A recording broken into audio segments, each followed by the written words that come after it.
She arrived earlier than planned, not because she was eager, but because she wanted to see how the place breathed before it noticed her. The building rose clean and sharp against the morning sky, all glass and steel, a monument to success that liked to believe it had earned its shine. People streamed through the revolving doors with practiced confidence, suits crisp, voices low and important, eyes forward. No one looked twice at her as she stepped inside. The lobby smelled faintly of polished stone and expensive coffee. A digital screen scrolled corporate slogans about integrity and excellence. She slowed her pace, letting the rhythm of the place settle into her bones. This was one of the company's highest-performing regional offices on paper. Profits were strong. Numbers clean. Too clean. That was why she was here without warning, without entourage, without the armor people expected power to wear. She stood near the entrance for a few seconds, observing.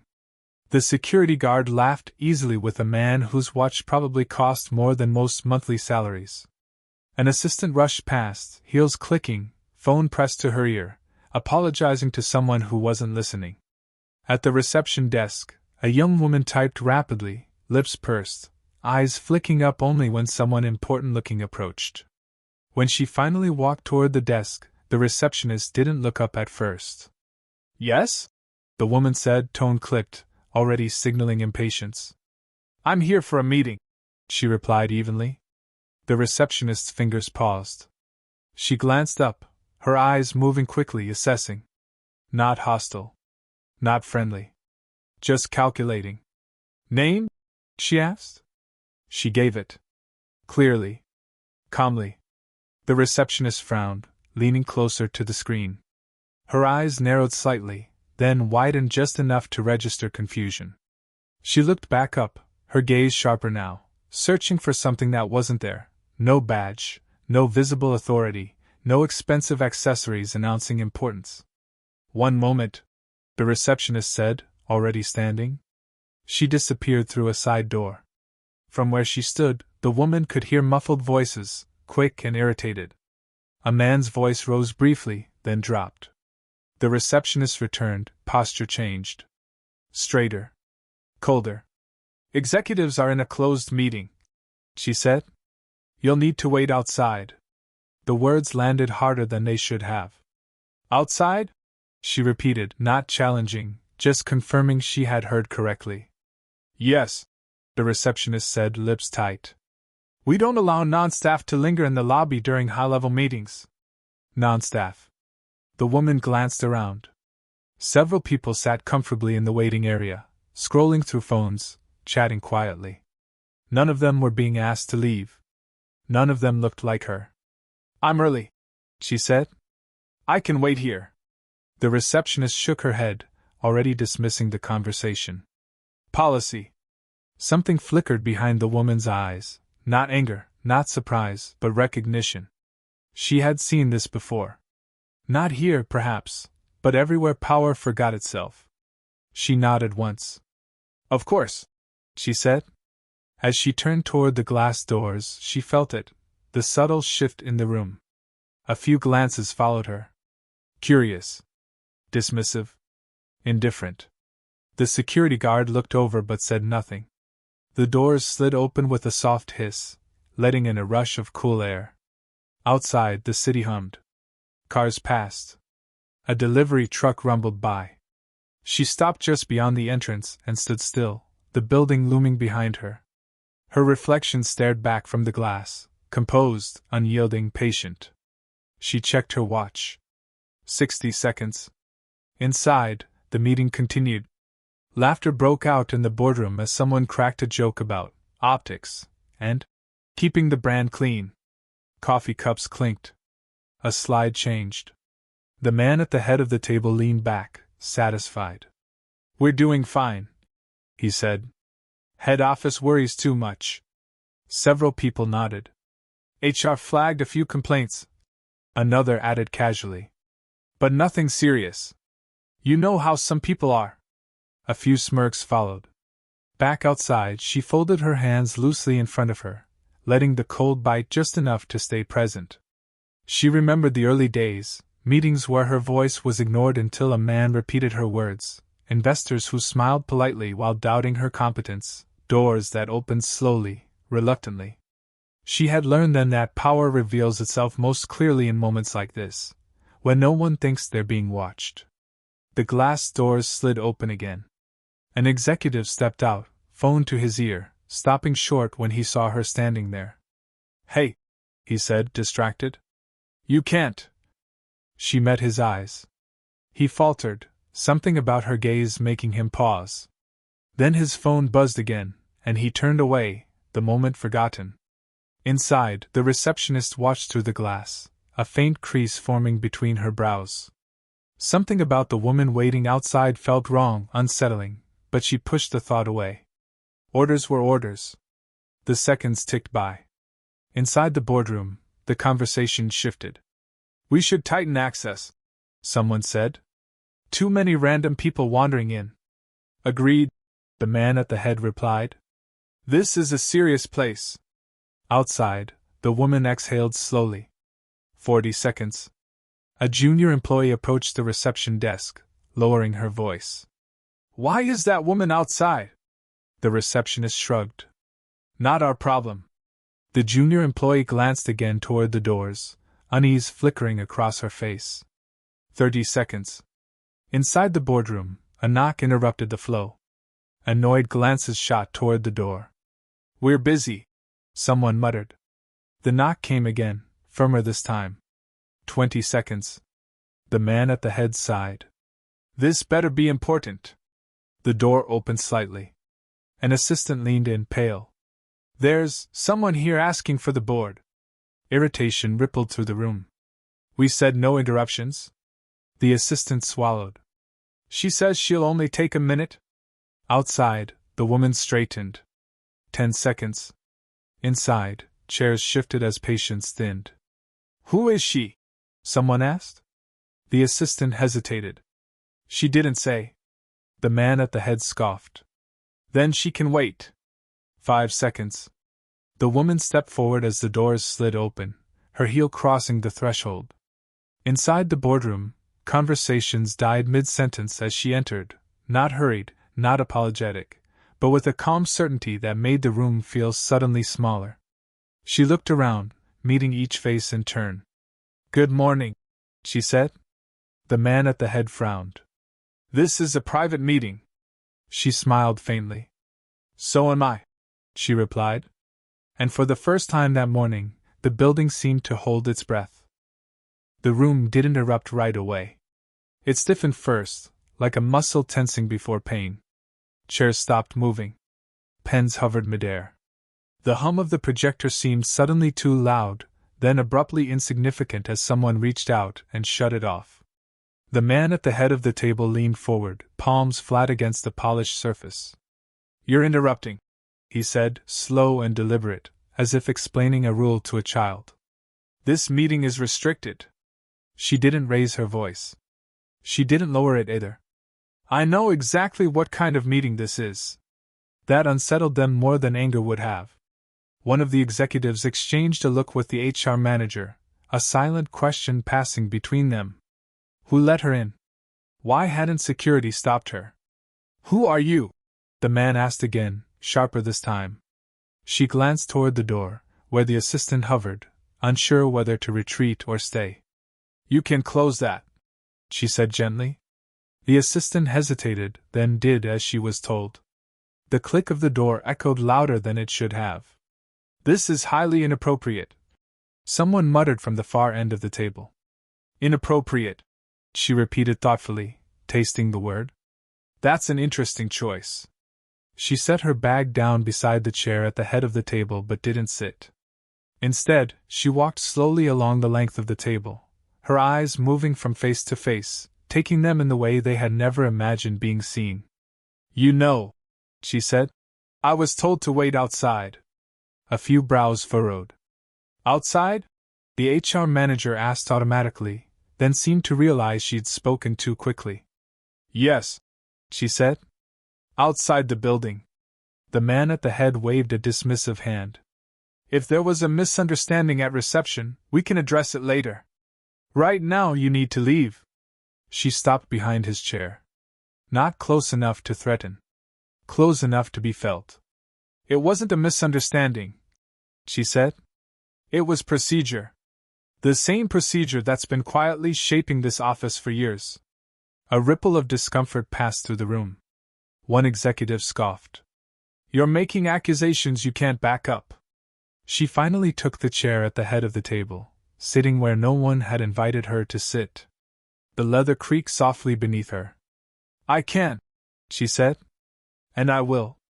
The man stood abruptly, pushing his chair back. Security. Already spoke to them, she replied calmly. That stopped him cold. Across the table, the HR manager's fingers tightened around her pen. Look, she said carefully. If you have a complaint, there's a formal process. The woman leaned back slightly, folding her hands. I'm aware of the process. I helped design it. Silence crashed down hard this time. A nervous laugh broke out from somewhere, thin and brittle. This is absurd. She tilted her head. Is it? She reached into her bag and removed a tablet, placing it on the table. With a few taps, she turned it so they could see. The screen filled with charts. Numbers. Exit timelines. Color-coded feedback summaries. Turnover, she said. Higher here than any other branch in the region. Disproportionately high among junior staff. Even higher among those who didn't fit the culture. The man at the head glanced at the screen, then away. Every office has turnover. Not like this, she replied. And not with this pattern. She swiped. Email excerpts appeared. Complaints redacted just enough to protect identities. Dismissed as attitude problems, she continued. Lack of professionalism. Not a team player. All familiar phrases. The HR manager shifted uncomfortably. We investigated those. No, she said quietly. You closed them. A flush crept up the HR manager's neck. That's not fair. Fair? The woman repeated. Tell me, what's fair about escorting certain people out of the building while others are offered coffee? One executive leaned forward, his tone condescending. You're reading too much into optics. She looked at him then, really looked. Optics become reality when repeated long enough. The man at the head slammed his palm on the table. Enough. I don't know who you think you are, but you don't walk into my boardroom and lecture my team. The word "my" hung in the air. She met his glare without flinching. Your team, she echoed. That's exactly the issue. The tension sharpened, edges cutting now. Someone whispered. This is a lawsuit waiting to happen. She smiled faintly. It already is. Several, actually. Settled quietly. NDAs signed. Patterns preserved. A beat passed. The man's confidence began to crack, just a hairline fracture, but enough. This branch is profitable, he insisted. Head office cares about results. She leaned forward, resting her forearms on the table. Head office cares about sustainability. About reputation. About people who don't have to be managed with fear. The word fear landed harder than any accusation. Outside the room, employees had begun to notice. Whispers spread. Someone important was in the boardroom, and the mood had shifted. A few brave souls paused in the hallway, pretending to check phones while listening. Inside, the HR manager swallowed. If there were mistakes. Mistakes are accidental, the woman said. This was systemic. She stood again, slowly, deliberately, reclaiming the space. You didn't see me as a problem when you thought I was just another person who didn't belong here. She continued. You saw me as disposable. That tells me everything I need to know. The man at the head straightened his jacket, trying to recover authority. You're overstepping. She smiled then, not warm, not cruel. Certain. No, she said. I'm finally stepping where I should have been welcomed. A phone buzzed on the table. Someone silenced it quickly. You have no idea what you're doing, the man snapped. If this gets out, it will, she said simply. The room went still again, but this time the stillness carried weight. Consequence. She glanced at her watch, the same calm motion she'd made outside. I gave you 1 minute, she said. That's all you needed to show me who you were. Her gaze swept the room one last time. Some eyes dropped. Some burned with resentment. A few, very few, held something like fear. This conversation isn't over, she added. But for you, it's about to change. She reached into her bag again, fingers brushing paper this time. The rustle of documents sounded impossibly loud. And as she laid them on the table, the truth finally began to settle in the room, slow, heavy, unavoidable, that this was no longer a misunderstanding. It was a reckoning. The paper didn't look dramatic at first. Plain white. Crisp edges. No logos screaming authority. Just ink, signatures, and the quiet weight of finality. As soon as it touched the table, the energy in the room shifted from confrontation to something colder, heavier. Recognition, delayed but inevitable. The man at the head reached for the top page, then stopped himself, as if touching it might confirm something he wasn't ready to accept. What is this? He asked, though his voice had already lost its edge. She didn't answer right away. She walked to the window instead, looking out over the city the way people do when they're remembering why they built something in the first place. For a moment, the room watched her back, unsure, unsettled.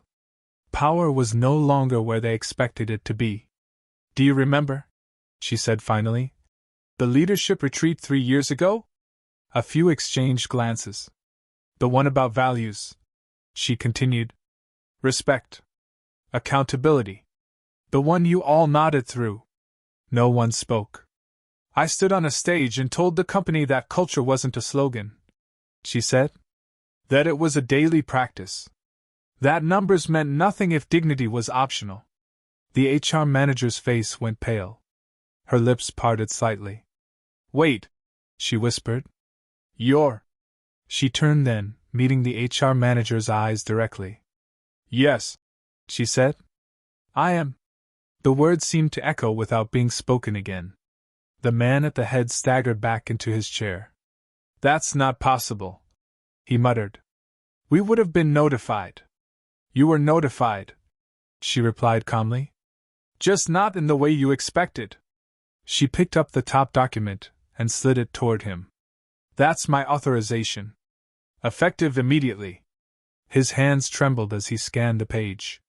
His jaw tightened, muscles working as if chewing on something bitter. This can't be happening, he said. We've been loyal. She tilted her head slightly. Loyal to whom? A silence followed that no one rushed to fill.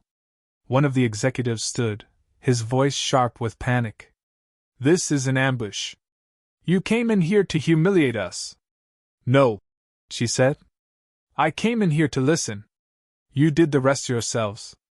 Another executive tried a different angle, forcing a smile that didn't reach his eyes. We can fix this. Whatever you saw, whatever you think happened, we can address it internally. She shook her head once. You had years to address it internally. The HR manager finally found her voice. If you go through with this, it will destabilize the entire branch. It already is, she replied. Just not in the way you noticed. She tapped the tablet again, and the screen changed. This time it showed recorded interviews. Faces blurred. Voices steady but weary. I was told I wasn't a good cultural fit. My manager said clients would be more comfortable with someone else. They said I should be grateful just to be here. Each sentence landed like a blow. A quiet sob escaped from someone near the end of the table. Whether it was guilt or fear, it was impossible to tell. She let the recordings play longer than necessary. Let them sit in it. Let the weight of it become undeniable. You didn't think these voices mattered, she said softly. You assumed they would disappear. The man at the head slammed his fist against the table again, desperation breaking through. We hit targets. We exceeded expectations. That's what you hired us to do. She walked back to the table, leaning in close enough that he had to look up at her. I hired you to lead, she said. And leadership without humanity is just management by intimidation. He swallowed hard. Outside the boardroom, the tension had become impossible to ignore. Phones buzzed. Whispers grew louder.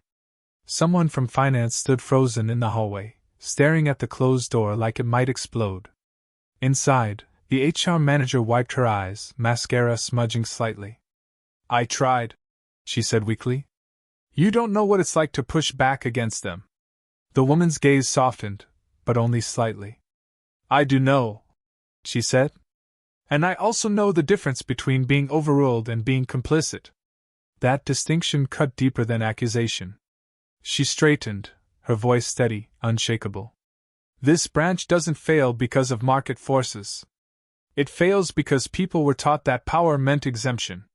One by one, the executives realized something else too: there was no negotiation left. No apology big enough. No call to make. Security appeared at the door again, this time summoned not by panic but by instruction already given. The man at the head stood slowly, suit suddenly too tight, too formal for the moment. "If you do this," he said quietly, "everything we build disappears." She looked at him for a long moment, searching his face for something she could respect. "What you built," she said, "was a house with a rotten foundation. All I'm doing is stopping it from collapsing on everyone else." She turned to the room.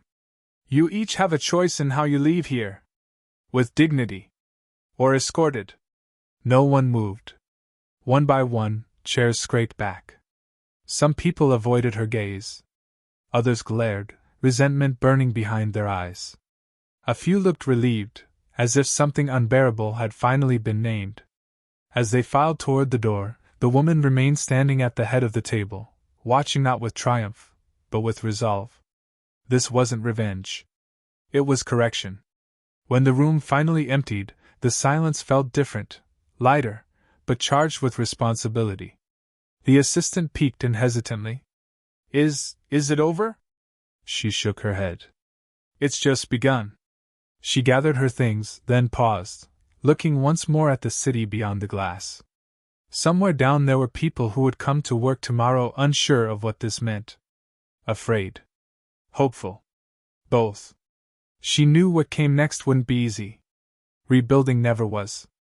But as she walked toward the door, past the space where she'd been told she didn't belong, one truth settled firmly in her chest.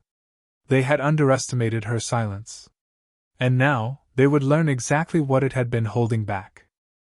The news traveled faster than anyone expected. By the time she stepped out of the boardroom, the hallway was lined with people pretending not to watch while watching anyway. Faces held questions they were afraid to ask. Fear, curiosity, a cautious spark of hope. The building felt different already, like a long-held breath had finally been released. She didn't rush. She never rushed. Power that hurried tended to stumble. Security walked past her, escorting the former leadership in the opposite direction. Suits that once moved with swagger now brushed against the walls, shoulders tight, eyes fixed ahead. No speeches. No protests. Just the quiet humiliation of consequences arriving without ceremony. She paused near the reception desk. The receptionist looked up and froze. Gone was the clipped tone. Gone was the practiced indifference. In its place sat raw realization, pale and trembling. The receptionist started, then stopped. Words failed her. The woman studied her for a long moment.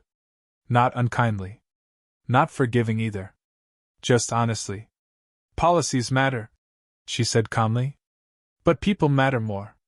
The receptionist nodded quickly, tears gathering but not falling. "I'm sorry," she whispered. "I know," the woman replied. And then she walked on. She gathered the staff an hour later in the largest conference space on the floor. People filled the room wall to wall, standing where chairs ran out, whispering anxiously to one another. Some had heard fragments. Some had heard rumors. None knew what came next. She stepped to the front without introduction. "I won't insult you by pretending today was normal," she began. The room stilled. "What happened this morning was necessary," she continued. "But it wasn't done lightly." She looked across the crowd, meeting eyes. Younger employees. Veterans who had learned to keep their heads down. Faces that had grown careful over time. I came here without warning because culture reveals itself most clearly when it thinks it's alone, she said. What I saw confirmed what too many of you already knew.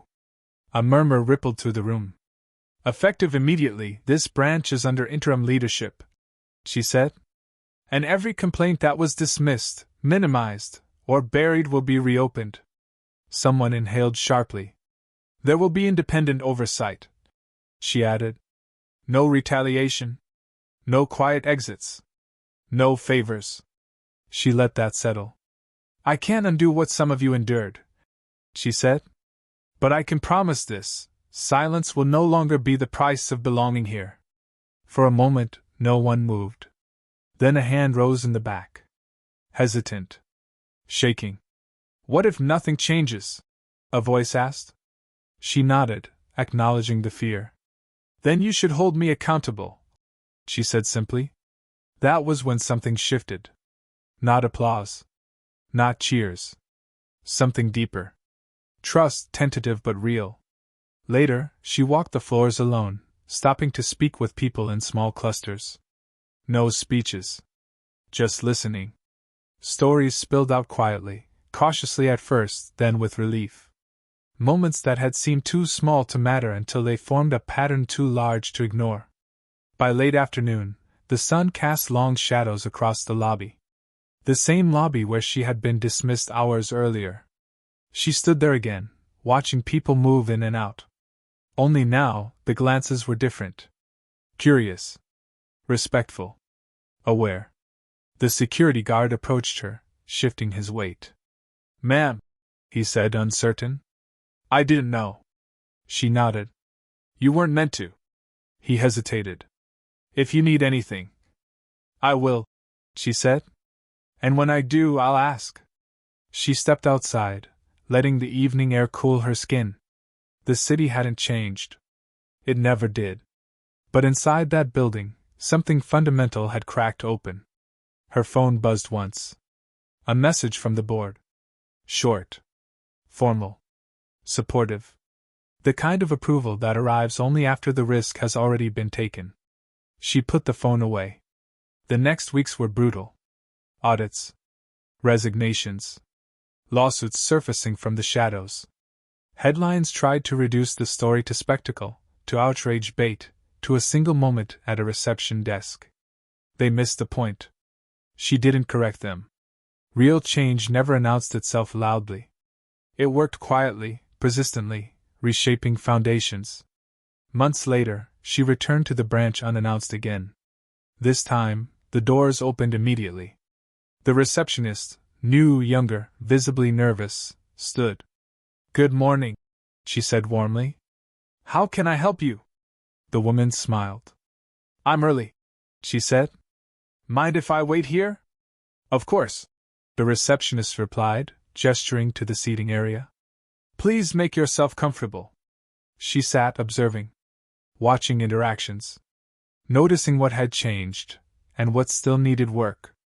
A junior employee approached hesitantly. I just wanted to say, thank you, she said, for believing us. The woman stood, meeting her eye. You didn't need belief, she said. You needed proof you mattered. When she finally left that day, the building didn't feel like a fortress anymore. It felt like a workplace. As she walked away, she passed the spot just outside the doors where she had stood months before, waiting in the cold, dismissed without a second thought. She paused there briefly. Then she smiled to herself. Because power had never been about who was allowed inside. It was about who decided no one would ever be told to wait outside again.